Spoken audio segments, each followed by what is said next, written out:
Hey, what's up, everybody? It's your boy Q. You know who, and I'm back with another video. Thank y'all for kicking it with your boy Q today. I'm gonna be replacing my freaking multi-function switch. So as I mentioned before, if I turn these on at all, turn them full blast or whatever and turn them back off, they do not go off. They just stay on. And it is so freaking annoying, guys. I looked up the part to get that, to replace the switch, which is what I'm about to do today. Apparently it should be super easy. There's 3 5.5 milliliter bolts, and then there's 2 T10 screws that you have to take out to get the switch out. I'll just show y'all what the 3 are I'm talking about.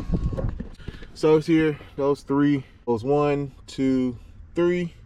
Take those out, this black piece comes off here, and then there's 2 10 milliliter screws holding this switch here together. Yeah, I'm gonna go ahead and get us a shot. Here we go. Today's actually like the perfect day to do this because it's like not too hot. I gotta take this head off. Y'all see the bald head, baby. So go ahead and get this first screw. Here we go. There's one. Dang, fly. I swear, flies and gnats, they just like to mess with you, bro. I swear, their job in life is to piss you off. They want to get right up in your face and all that crap. Got the second one off. All right, I got all 3 out. Now I should be able to just pull this plastic down.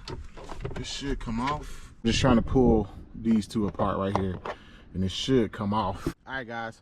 I paused the video really quick. It was getting long, but basically it's best to probably do it from this side. And there are your 2 T10, I believe, torque bits right there, or T-screws. So you just undo these 2, righty tighty, lefty loosey. There we go. Back this joint out. I'm trying to film and do this, guys, so just bear with me. It's supposed to be magnetized, bro. It's not magnetized. I'm gonna go ahead and get this out because I don't want to lose it. So, but y'all saw what I was doing. There's one of them. Whoop. Oh, boy, about to be mad. I swear, only me. And then the second one's up here a little bit.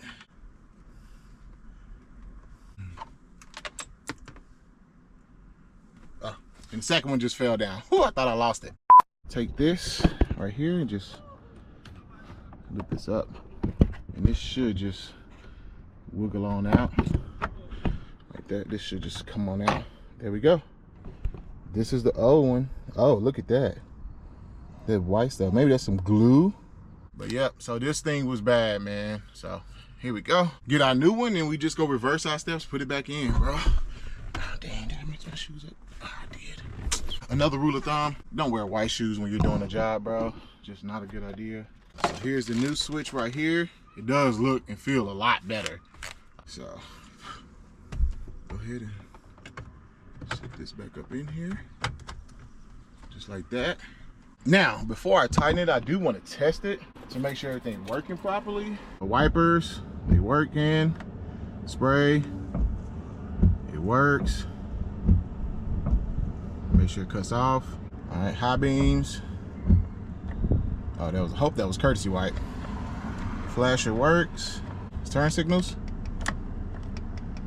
We good to go, baby. Have to deal with your wipers going off and on over and over and over again, bro.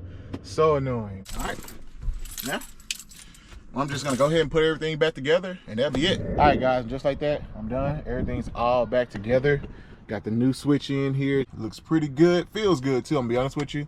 It's a little notchy right here going up top. And popping this back together was kind of a challenge, but I finally figured it out. Just be patient, it takes time. But yeah, we got that all squared away.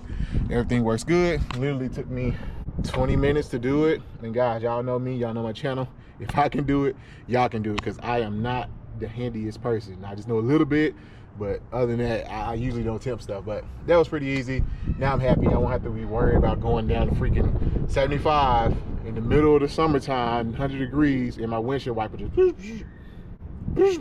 like over and over. It's so annoying, guys. About this issue, I don't know if it's very prone to the 18 to 20 years. It's 2015s for sure this happens. So I'm not sure if the 16 and 17s, maybe they're not aged enough yet to start experiencing this issue. If you got 2015 to 2017, just be aware of that. If you got an 18 to 20, I think they're just still too new to know if they're gonna experience the same issue. But anyway, that's all I got. It's your boy Q. I'll catch y'all next, baby.